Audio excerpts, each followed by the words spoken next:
দল হিসেবে আত্মপ্রকাশের আগেই জাতীয় সংসদ নির্বাচনের পূর্বে স্থানীয় সরকার নির্বাচনের দাবি জানিয়ে আসছিল শিক্ষার্থীদের নতুন দল এনসিপি। আত্মপ্রকাশের পর এই দাবি নিয়ে আরও জোরালো অবস্থান নেয় দলটি। স্থানীয় সরকার নির্বাচন নিয়ে নির্বাচন কমিশনের ভূমিকা ও ঢাকা দক্ষিণ সিটি কর্পোরেশনের মেয়র পদে ইশরাক হোসেনের শপথ ইস্যুতে কমিশনের সমালোচনায় মুখর হয় এনসিপি।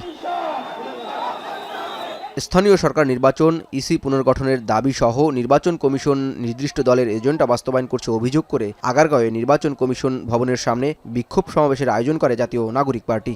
বিক্ষোভে যোগ দিতে আসা দলটির বিভিন্ন পর্যায়ের নেতাকর্মীরা ইসিকে অবৈধ ঘোষণা করে বলেন, কমিশনের সদস্যরা নিরপেক্ষতা হারিয়েছেন। দ্রুত স্থানীয় সরকার নির্বাচনের দাবি জানানোর পাশাপাশি পুরো কমিশনের অপসারণ চান তারা।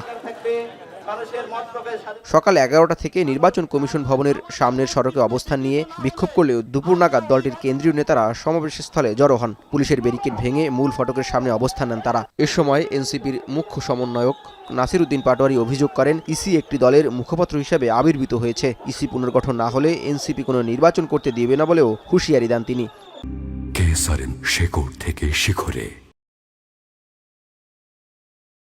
জনগণ আপনাদেরকে ক্ষমতা দিয়েছে, জনগণের ম্যান্ডেট নিয়ে এসেছেন, রক্তের ম্যান্ডেট নিয়ে এসেছেন। রক্তের ম্যান্ডেটে বসে আপনারা বিএনপির পক্ষে কাজ করতে পারেন না। আপনারা বিএনপির কাছে নগর ভবন ছেড়ে দিতে পারেন না। আপনারা বিএনপির কাছে দলীয় কার্যালয় হিসেবে ইলেকশন কমিশন ছেড়ে দিতে পারেন না। ইসি যদি পুনর্গঠন না হয়, বাংলাদেশে কোনো ইলেকশন জাতীয় নাগরিক পার্টি করতে দিবে না ইনশাআল্লাহ। এদিকে নির্বাচন কমিশনার মোহাম্মদ সানাউল্লাহ বলেন, এনসিপির দাবি রাজনৈতিক, কমিশন নিরপেক্ষভাবে কাজ করছে বলেও দাবি করেন তিনি।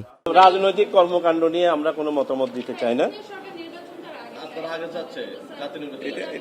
এটা এই সিকোয়েন্সিং অফ ইলেকশন কোনটা আগে হবে পরে হবে এটা তো নির্বাচন কমিশনের হাতে না। এই পরিবর্তিত পরিস্থিতিতে সরকারি সিদ্ধান্ত নেবেন কোন নির্বাচন আগে হবে পরে হবে। দ্রুত সময়ের মধ্যে ইসি পুনর্গঠন ও স্থানীয় সরকার নির্বাচন না দিলে জনগণকে সাথে নিয়ে ইসিকে দখলমুক্ত করা হবে বলে ঘোষণা দেন এনসিপি নেতারা। জাওয়াদ মাহমুদ, এখন, ঢাকা।